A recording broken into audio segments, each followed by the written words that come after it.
Hey, happy Tuesday morning to you, everyone. Welcome back to Morning Musings. My name is Don K. Preston. I am the president of Preterist Research Institute of Ardmore, Oklahoma. I just appreciate you being with me so very, very much. We are looking at the resurrection of 1 Corinthians 15. Paul said the resurrection would be at, quote, the end, unquote. Well, commentators assure us that the end there is the end of time, the end of the millennium, the end of the current Christian age. It's just the end of everything.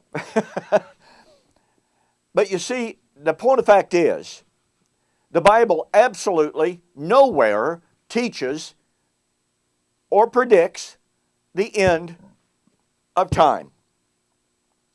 It emphatically teaches, explicitly teaches, that the rule, the reign, the throne of Jesus Christ is without end. It has no end. Well, folks, and by the way, this is a whole lot different than the Old Testament statements, that the sacrifices of the Old Testament cultists would be forever. That's the Hebrew word olam, which means until a designated time, until God's favor ceased. This is a totally different situation. When the Hebrews, or the Greeks for that matter, wanted to express endlessness, they said no end. Or they would compare things that were to pass away with the things that were not.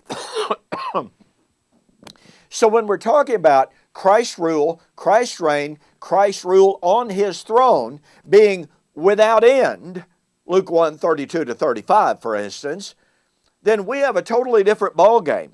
We're talking about an emphatic declaration by the God of heaven that the kingdom rule of Jesus has no end. And let me say this again, folks. This is so simple, yet so profound. If the Christian age has no end, then all futurist views of the resurrection in 1 Corinthians 15 are simply false. What in the world did Paul have in mind in 1 Corinthians 15 when he said, then comes the end? Well, he very, very clearly, and commentator after commentary agrees with this. Paul has in mind, and he utilizes the imagery of the harvest. After all, Christ is the first fruits. After Christ would be those who are His at His coming. Then, then comes the end. This is the imagery of the eschatological harvest. To fail to see the imagery of harvest in 1 Corinthians chapter 15 is to miss Paul's point. Christ is the first fruit. Afterward, those who are Christ at His coming. Harvest. Now, in Matthew chapter 3, it's really, really important. Jesus spoke about the wrath that was about to come. Matthew 3, verse 7. Who hath warned you, the Pharisees and the Sadducees, to flee from the wrath that is about to come? And He spoke of Jesus, whose shoe latches He was not worthy to unloose. And He said, catch this, His winnowing fork is already in His hand. The axe is already at the root. Now, two things here. Very, very important. The winnowing fork was an image, catch this, of the end of harvest, not the beginning. The winnowing fork is what was used after the wheat after the tares had all been gathered together in a great big pile, and you took this fork-like thing, and you tossed all that stuff up in the air, and you let the wind do the separation.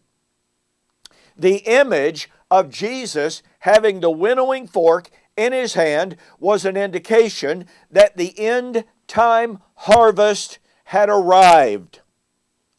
This is absolutely inescapable. Notice what he says. He will gather the wheat into his barn. He will burn up the chaff with unquenchable fire. The axe is already at the root. Every tree which does not bring forth good fruit, folks, that's harvest imagery, shall be cut down and cast into the fire. Now, here is John who said, repent, for the kingdom of heaven has drawn near, Matthew 3, verse 2. He warned them about the wrath that was about to come. And he said, Christ's winnowing fork, the imagery of the end of the harvest, the axe is already at the root, a harvest imagery.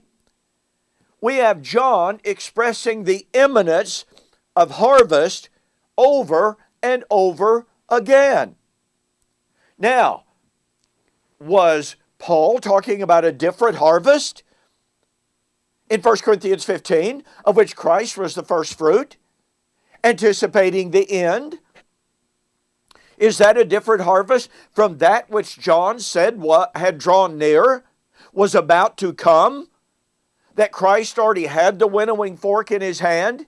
The axe was already at the root. And by the way, John was Elijah, who was to come at the time of the harvest and proclaim the great and terrible day of the Lord. Malachi 3 through 4. More on that later. All right? For now, what we have to see, here is John proclaiming the imminence of the end, the imminence of judgment, the imminence of harvest. He shall gather the wheat into his barn, shall burn up the chaff with unquenchable fire. The axe is already at the root. Every tree that does not bring forth fruit will be cast into the fire, cut down and cast into the fire. Folks, this is imminence. Once again, Jesus was the first fruit of the harvest. Are we supposed to ignore these correlations? Are we supposed to ignore these perfect parallels?